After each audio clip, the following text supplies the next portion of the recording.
Quand je suis arrivé au Québec, il y a maintenant un petit peu plus que 9 ans, j'ai voulu découvrir la littérature québécoise en passionné de lettres que je suis. Et il y a un auteur incontournable que je me suis empressé de lire et j'ai envie de partager avec vous cet auteur. Cet auteur, c'est Michel Tremblay. Michel Tremblay, qui est né en 1942, c'est un monument de la littérature québécoise.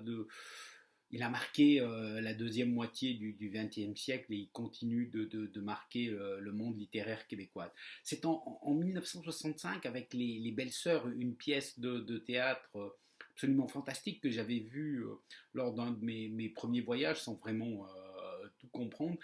Il marque un tournant parce que Michel Tremblay ose quitter les codes imposés par une certaine intelligentsia qui jurait alors que par le classicisme français. Il ose utiliser le langage populaire, le parler québécois.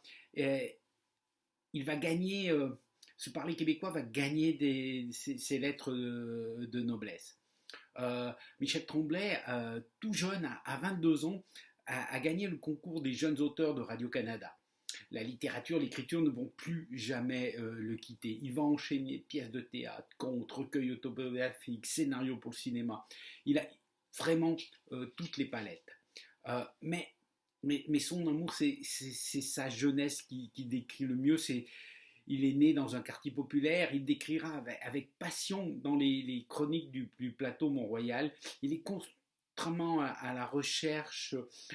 Ces dramaturgies sont vraiment entraînantes, attachantes, attirantes. Euh, alors, le livre que j'ai lu en arrivant ici, c'est un livre qui date de 2002, qui s'appelle Bonbons assortis. Bonbons assortis, euh, c'est des histoires qui fondent dans notre bouche.